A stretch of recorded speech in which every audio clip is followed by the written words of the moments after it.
नमस्कार मित्रों, आज हम आपको सुनाने वाले हैं भगवान श्री शनिदेव की कथा। जो भी यह कथा सुनेंगे उसके सारे कष्ट दूर हो जाएंगे, सारी उसकी पीड़ा दूर हो जाएगी और शनि भगवान का सदैव उस पर आशीर्वाद बना रहेगा। तो भक्तों, आज हम शनिदेव की महिमा के बारे में बताएंगे। तो चलिए कथा शुरू करते हैं। वीडियो अच्छा लगे तो एक लाइक और कमेंट में जय श्री शनिदेव जरूर लिख देना और चैनल को भी सब्सक्राइब कर लेना ताकि आपको नई नई रहस्यमय कथाएं और भक्ति वीडियो आपको मिल सके। तो चलिए मित्रों शुरू करते हैं कथा। एक समय की बात है, एक समय सर्वलोक में सबसे बड़ा कौन है प्रश्न को लेकर सभी देवी देवताओं में वाद विवाद प्रारंभ हुआ और फिर परस्पर भयंकर युद्ध की स्थिति बन गई। सभी देवता देवराज इंद्र के पास पहुंचे और बोले, हे देवराज, आपको निर्णय करना होगा कि 9 ग्रहों में सबसे बड़ा कौन है। देवताओं का प्रश्न सुनकर देवराज इंद्र उलझन में पड़ गए और कुछ देर सोचकर बोले, हे देवगणों, मैं इस प्रश्न का उत्तर देने में असमर्थ हूँ। पृथ्वीलोक में उज्जैनी नगरी में राजा विक्रमादित्य का राज्य है। हम राजा विक्रमादित्य के पास चलते हैं क्योंकि वह न्याय करने में अत्यंत लोकप्रिय है। उनके सिंहासन में अवश्य ही कोई जादू है कि उस पर बैठकर राजा विक्रमादित्य दूध का दूध और पानी का पानी अलग करने का न्याय करते हैं। देवराज इंद्र के आदेश पर सभी देवताओं पृथ्वी लोक में उज्जैनी नगरी में पहुंचे। देवताओं के आगमन का समाचार सुनकर स्वयं राजा विक्रमादित्य ने उनका स्वागत किया। महल में पहुंचकर जब देवताओं ने उनसे अपना प्रश्न पूछा तो राजा विक्रमादित्य भी कुछ देर के लिए परेशान हो उठे, क्योंकि सभी देवता अपनी अपनी शक्तियों के कारण महान शक्तिशाली थे। किसी को भी छोटा या बड़ा कह देने से उनके क्रोध के प्रकोप से भयंकर हानि पहुंच सकती थी। तभी राजा विक्रमादित्य को एक उपाय सूझा और उन्होंने विभिन्न धातुओं स्वर्ण, रजत, कांसा, तांबा, सीसा, रांगा, जस्ता, अभ्रक व लोहे के 9 आसन बनवाए। धातुओं के गुणों के अनुसार सभी आसनों को एक दूसरे के पीछे रखवाकर उन्होंने देवताओं को अपने अपने सिंहासन पर बैठने को कहा।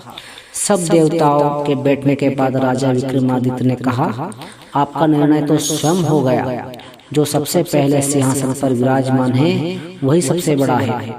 राजा विक्रमादित्य के निर्णय को सुनकर शनि देवता ने सबसे पीछे आसन पर बैठने के कारण अपने को छोटा जानकर क्रोधित होकर कहा, राजन, तुमने मुझे सबसे पीछे बिठाकर मेरा अपमान किया है। तुम मेरी शक्तियों से परिचित नहीं हो। मैं तुम्हारा सर्वनाश कर दूंगा।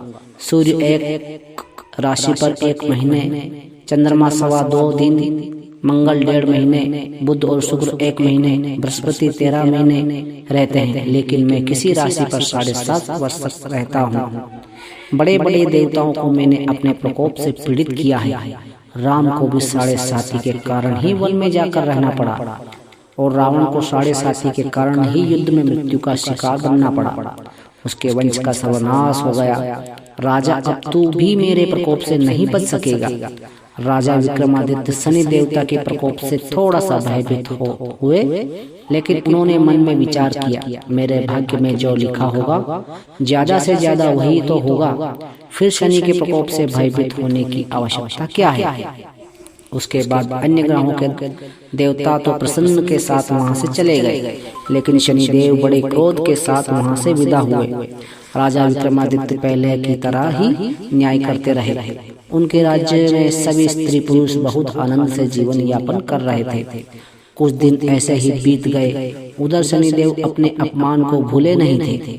विक्रमादित्य से बदला लेने के लिए एक दिन शनिदेव ने घोड़े के व्यापारी का रूप धारण किया और बहुत से घोड़ों के साथ उज्जैनी नगरी में पहुंचे। राजा विक्रमादित्य ने राज्य में किसी घोड़े के व्यापारी के आने का समाचार सुना तो अपने अश्वपाल को कुछ घोड़ों को खरीदने के लिए भेजा। अश्वपाल ने वहां जाकर घोड़ों को देखा तो बहुत खुश हुआ, लेकिन घोड़ों का मूल्य सुनकर उसे बहुत हैरानी हुई। घोड़े बहुत कीमती थे। अश्वपाल ने जब वापस लौटकर इस संबंध में बताया तो राजा ने स्वयं आकर एक सुंदर व शक्तिशाली घोड़े को पसंद किया। घोड़े की चाल देखने के लिए राजा उस घोड़े पर सवार हुए तो वह घोड़ा बिजली की गति से दौड़ पड़ा। तेजी से दौड़ता हुआ घोड़ा राजा को दूर एक जंगल में ले गया और फिर राजा को वहां गिराकर जंगल में कहीं गायब हो गया। राजा अपने नगर को लौटने के लिए जंगल में भटकने लगा, लेकिन उसे लौटने का कोई रास्ता नहीं मिला। राजा को भूख प्यास लग गई। बहुत घूमने पर उसे एक चरवाहा मिला। राजा ने उससे पानी मांगा। पानी पीकर राजा ने उसे चरवाहा को अपनी अंगूठी दे दी। फिर उससे रास्ता पूछकर वह जंगल से बाहर निकलकर पास के नगर में पहुंचा। राजा ने एक सेठ की दुकान पर बैठकर कुछ देर आराम किया। उस सेठ ने राजा से बातचीत की तो राजा ने उसे बताया कि मैं उज्जैनी से आया हूँ। राजा के कुछ देर दुकान पर बैठने से सेठ जी की बहुत बिक्री हुई। सेठ ने राजा को बहुत भाग्यवान समझा और उसे अपने घर भोजन के लिए ले गया। सेठ के घर में सोने का एक हार खूंटी पर लटका हुआ था। राजा को उस कमरे में अकेला छोड़कर सेठ कुछ देर के लिए बाहर गया। तभी एक आश्चर्यजनक घटना घटी। राजा के देखते देखते सोने का उस हार को खूंटी निगल गई। सेठ ने कमरे में लौटकर हार को गायब देखा तो चोरी का संदेह राजा पर ही किया, क्योंकि उस कमरे में राजा ही अकेला बैठा था। सेठ ने अपने नौकरों से कहा कि इस परदेसी को रस्सियों से बांधकर नगर के राजा के पास ले चलो। राजा ने विक्रमादित्य से हार के बारे में पूछा तो उसने बताया कि उसके देखते ही देखते खूंटी ने हार को निगल लिया था। इस पर राजा ने क्रोधित होकर चोरी करने के अपराध में विक्रमादित्य के हाथ पांव काटने का आदेश दे दिया। राजा विक्रमादित्य के हाथ पांव काट कर उसे नगर की सड़क पर छोड़ दिया गया। कुछ दिन बाद एक तेली उसे उठाकर अपने घर ले गया और उसे अपने कौलों पर बिठा दिया। राजा आवाज देकर बैलों को हाँकता रहता था। इस तरह तेली का बैल चलता रहा और राजा को भोजन मिलता रहा। शनि के प्रकोप की 7.5 पूरी होने पर वर्षा ऋतु प्रारंभ हुई।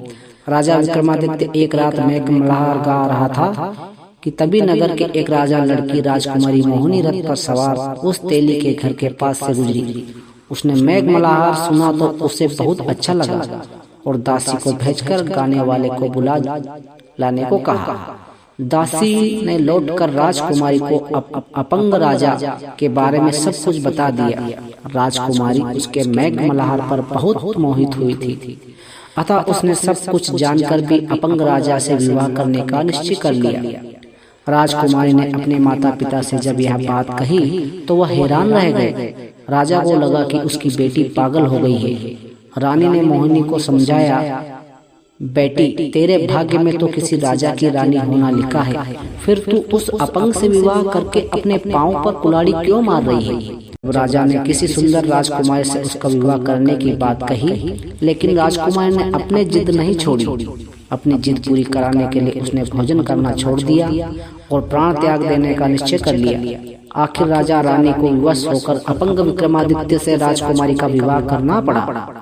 विवाह के बाद राजा विक्रमादित्य और राजकुमारी तेली के घर में रहने लगे। उसी रात स्वप्न में शनिदेव ने राजा से कहा, राजा तुमने मेरा प्रकोप देख लिया, मैंने तुम्हें अपने अपमान का दंड दिया है। राजा ने शनिदेव से क्षमा करने को कहा और प्रार्थना की, हे शनिदेव, आपने जितना दुख मुझे दिया है अन्य किसी को ना देना। शनिदेव ने कुछ सोचते हुए कहा, राजा मैं तेरी प्रार्थना स्वीकार करता हूँ। जो कोई स्त्री पुरुष मेरी पूजा करेगा, शनिवार को व्रत करके मेरी कथा सुनेगा, उस पर मेरी अनुकंपा बनी रहेगी, उसे कोई दुख नहीं होगा। शनिवार को व्रत करने और चिट्टियों को आटा डालने से मनुष्य की सभी मनोकामनाएं पूरी होगी। जब प्रातः काल राजा विक्रमादित्य की नींद खुली तो अपने हाथ पांव देखकर राजा को बहुत खुशी हुई। उसने मन ही मन में शनिदेव को प्रणाम किया। राजकुमारी भी राजा के हाथ पांव सही सलामत देखकर आश्चर्य में डूब गई। तब राजा विक्रमादित्य ने अपना परिचय देते हुए शनिदेव के प्रकोप की सारी कहानी सुनाई। सेठ को जब इस बात का पता चला तो दौड़ता हुआ तेली के घर पहुंचा और राजा के चरणों में गिरकर क्षमा मांगने लगा। राजा ने उसे क्षमा कर दिया, क्योंकि यह सब तो शनिदेव के प्रकोप के कारण हुआ था। सेठ राजा को अपने घर ले गया और उसे भोजन कराया। भोजन करते समय वहां एक आश्चर्यजनक घटना घटी। सबके देखते देखते उस खूंटी ने वह हार उगल दिया। सेठ जी ने अपनी बेटी का विवाह भी राजा के साथ कर दिया और बहुत से स्वर्ण आभूषण, धन आदि देकर राजा को विदा किया। राजा विक्रमादित्य राजकुमारी मोहिनी और सेठ की बेटी के साथ उज्जैनी पहुंचे तो नगरवासियों ने हर्ष से उनका स्वागत किया। उस रात उज्जैनी नगरी में दीप जलाकर लोगों ने दिवाली मनाई। अगले दिन राजा विक्रमादित्य ने पूरे राज्य में घोषणा करवाई, शनिदेव सब देवों में सर्वश्रेष्ठ हैं। प्रत्येक स्त्री पुरुष शनिवार को उनका व्रत करे और व्रत कथा अवश्य सुने। राजा विक्रमादित्य की घोषणा से शनिदेव बहुत प्रसन्न हुए। शनिवार का व्रत करने और कथा सुनने के कारण सभी लोगों की मनोकामनाएं शनिदेव की अनुकंपा से पूरी होने लगी। सभी लोग आनंद पूर्वक रहने लगे। तो मित्रों, कथा कैसी लगी? वीडियो को लाइक एंड चैनल को सब्सक्राइब जरूर करें ताकि आपको नई नई कथाएं मिलने को मिले। तो भक्तों, आपको कथा कैसी लगी? अच्छी लगी हो तो कमेंट में जय श्री शनिदेव लिखे और वीडियो को एक लाइक और चैनल को सब्सक्राइब जरूर करें। जय श्री शनिदेव महाराज की।